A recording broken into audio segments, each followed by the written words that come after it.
మీ పేరు? నా పేరు మొహమ్మద్ అబ్దుల్ ఖాదర్. నెక్స్ట్ వచ్చేసి నవంబర్ 11 ఎన్నికలు ఉండబోతున్నాయి జూబ్లీ హిల్స్ లో. మరి ఏ పార్టీ గెలిచింది అనుకుంటున్నారు? ఖచ్చితంగా కాంగ్రెస్ పార్టీ గెలుస్తుంది. నవీన్ యాదవ్ గారు గెలుస్తారు. ఎందుకంటే ఏం చెప్తారు? ఎందుకనేది ఏంటంటే ఇక్కడ 12 సంవత్సరాల నుంచి బీఆర్ఎస్ టీఆర్ఎస్ ఉండే డెవలప్మెంట్ ఏమీ లేదు. కాంగ్రెస్ పార్టీకి ఇప్పుడు 12 సంవత్సరాల తర్వాత మొదటిసారి ఇక్కడ ఏమో ఇప్పుడు కాంగ్రెస్ పార్టీ క్యాండిడేట్ నిలబడ్డారు. ఈయన ఒక బీసీ క్యాండిడేట్. ఈయన ఇక్కడ టోటల్ గా జూబ్లీ హిల్ లా ఉండే క్యాండిడేట్.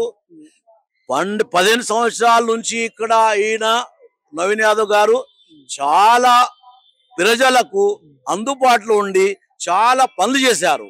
కాబట్టి ఇప్పుడు ఈయనకి టికెట్ దొరకగానే పార్టీ గిటి ఏం చూడకుండా చాలా మంది వ్యక్తికి కూడా చూసి పార్టీలు వదిలిపెట్టి కూడా ఇక్కడ వచ్చేసి నవీన్ గారికి శుభాకాంక్షలు చెప్తున్నారు. నవీన్ గారికి రేపు వచ్చే రోజుల్లో ఓటు వేద్దామంటున్నారు. చాలా మంది రోజు రోజు రోజు రోజు ఏ గలికి తిరిగినా, ఏ వాడకి తిరిగినా, ఏ ఇంటికి వెళ్ళినా, ఏ చౌరస్తకి వెళ్ళినా ఒకటే పేరు హమారా లీడర్ నవీన్ యాదవ్ అని అంటున్నారు. అంటే ఎందుకోసం అంటున్నారు ఇట్లా అంటే వాళ్ళు మొదట చేసిన పనులు ఇవి. వాళ్ళు చేసిన పని ఏంటంటే చాలా వరకు ప్రజాసేవ చేశారు. ఈయన డబ్బుల కోసం ఇక్కడికి వస్తలేడు. డబ్బుల కోసం ఎమ్మెల్యేగా తయారవుతాను అనుకుంటలేడు. ఈయన అలవాటు ఏంటంటే వీళ్ళు కానీ వీళ్ళ ఫాదర్ కానీ పబ్లిక్ కి ఎలా సేవ చేయాలి, పశువులకు సేవ చేస్తారు, వీళ్ళు మనుషులకు ఎంత చేస్తారు అనేది మనం కూడా ఆలోచన చేయాలి. అందుకోసమేమో ఈయనకు ప్రజాసేవ చేద్దామని ఉంది.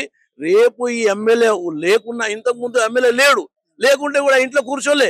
ఆయన తప్పనిసరిగా ఎప్పుడైనా కానీ వచ్చి అందరిలో ఉండి పనిచేశారు. వేరే పార్టీ వాళ్ళు డే టైంలో పనిచేశారు. ఇప్పుడు ఈయన ఎమ్మెల్యే అయితే ఖచ్చితంగా ఎమ్మెల్యే అవుతాడు. ఇంకోటి ఏంటంటే డే కానీ నైట్ కానీ పనిచేసే వ్యక్తి, యంగ్ ఉన్నాడు, ఆర్కిటెక్ట్ చేసి ఉన్నాడు, అన్ని తీరులా ఆయన దగ్గర డబ్బులు ఉన్నాయి, అన్ని హెల్త్ ఉన్నది, వాళ్ళ పేరున్నది, వాళ్ళకు అన్ని తీరులా సౌలతులు ఉన్నాయి. కాబట్టి ఆయన చేస్తున్న నమ్మకంతో పబ్లిక్ కి ఈయనకు ఓటేయాలి. తప్పనిసరిగా 11 తారీఖు ఎప్పుడు వస్తుంది అనే ఆలోచనలు ఉన్నారు. 11 తారీఖు వచ్చిన తర్వాత ఓటేసి గెలిపిద్దామన్నారు. హిందూ ముస్లిం సిక్ ఇసాయి అందరు ఈయన ఎంబడి ఉన్నారు.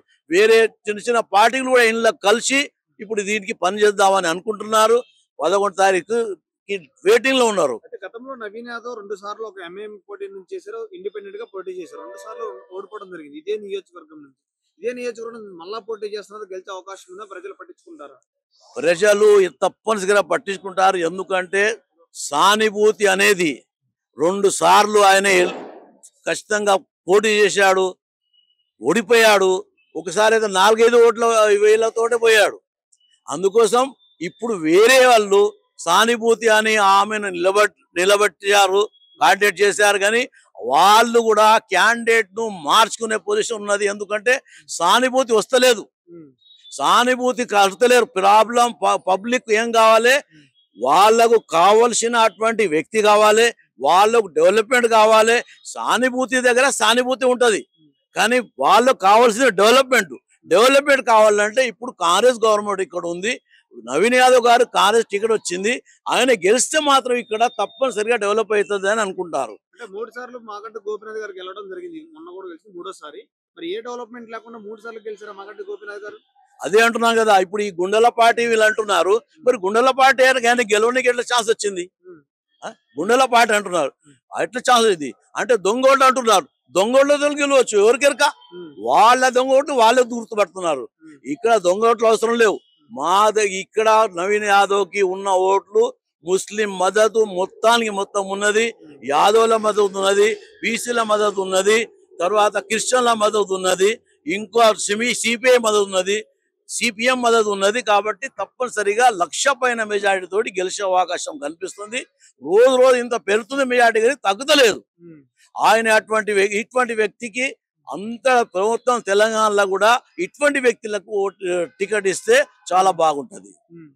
ప్రజలతోటి నా మనవి ఏంటంటే మీరు తప్పనిసరిగా 11 తారీఖు నాడు ఉదయం తప్పనిసరిగా పోలింగ్ బూత్ వెళ్ళి ఓటు కాంగ్రెస్ పార్టీకి వేయండి, చేతి గుర్తుకు వేయండి.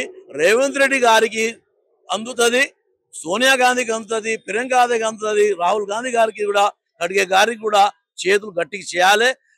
ఈ దేశాన్ని కాపాడాలంటే మన కాంగ్రెస్ పార్టీ తప్పనిసరిగా అవసరం. వేరే పార్టీలు రైల్వే అమ్ముకున్నారు, వేరే పార్టీలు ఎయిర్ అమ్ముకున్నారు. అంత వాళ్ళు అమ్ముకుంటా వాళ్ళు ఏమో ఈ దేశాన్ని నడిపిస్తున్నారు. కానీ అట్లా కుదరదు. ఒక్కటే చెప్తున్నారు. ఇంకోటి ఏంటంటే వాళ్ళు సెంట్రల్ గవర్నమెంట్ మొత్తం వచ్చేది ఓన్లీ హిందూ ముస్లిం అని వీరు వాళ్ళు నడిపిస్తారు. గవర్నమెంట్ రాకముందు బీజేపీ సెంట్రల్లో మొత్తం ఏం చేశారు, హిందూ ముస్లిం అని చెప్పి వచ్చారు.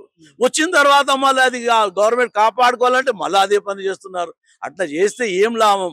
మేము ముస్లింస్ కానీ హిందువులు కానీ అందరు కలిసిమెలిసి ఉండేటువంటి ఈ దేశం, అందరు ఈ పోరాటంలో ఎప్పుడైతే ఆజాదీ అప్పుడు ఎప్పుడైతే అంగ్రేజులు ఇక్కడ ఉన్నప్పుడు అందరు కలిసి కొట్లాడినాం, అందరు కలిసి ఇది ఆజాదీ వచ్చింది. కాబట్టి ఇప్పుడు ఇట్లా ఉన్నోళ్ళకు కూడా మీరు చిన్న తమ్ముళ్ళలాగా ముస్లింలు చూసుకోండి, మేము ఉంటాము, మాకు కూడా మీరు ఇక్కడ ఉండడానికి మంచిగా చూడండి.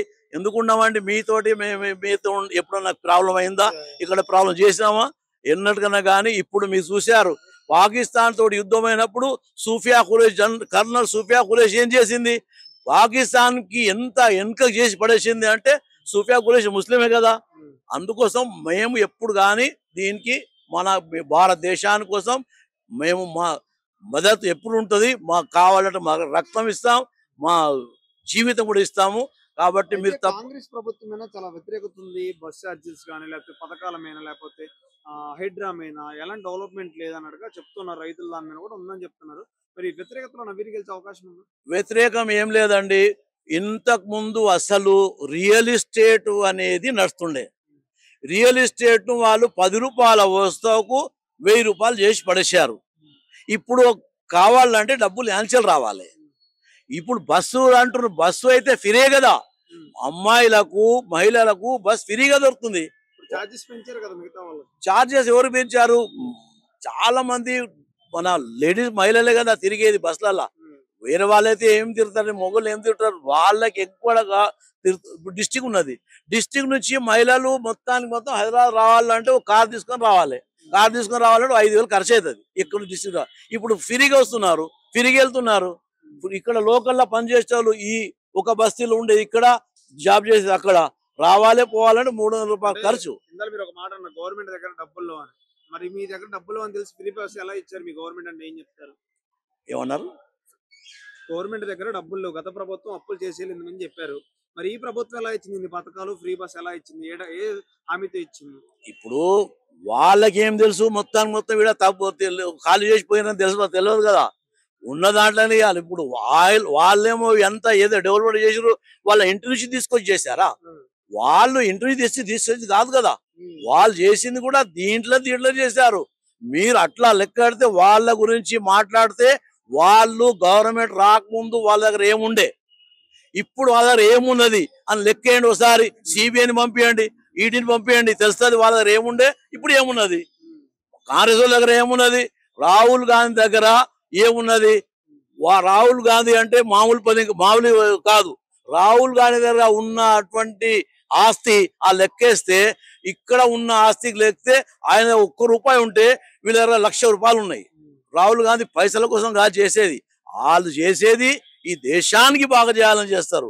కాబట్టి కాంగ్రెస్ పార్టీకి ఇటువంటి రాహుల్ గాంధీ కావాలి, సోనియా కావాలి, ప్రియాంక గాంధీ కావాలి, ఇటువంటి వాళ్ళు కావాలి. ఇప్పుడు నవీన్ యాదవ్ గారు అటువంటి వాళ్ళు కావాలి. ఎందుకంటే ఈయనకి డబ్బులు ఏం అవసరం లేవు. డబ్బులు అయితే మస్తుకున్నాయి వీళ్ళ దగ్గర. పైసల గురించి వాళ్ళు చేసే పని కాదు, వాళ్ళు చేసేది ప్రజా సేవ చేయనికి. అందుకోసం నా మనవి ఏంటంటే అందరు తప్పనిసరిగా కాంగ్రెస్ పార్టీకి చేతి గుర్తుకి ఓటేసి నవీన్ గారిని గెలిపేయండి. రేవంత్ రెడ్డి గారికి చేతులు గట్టికి చేయండి.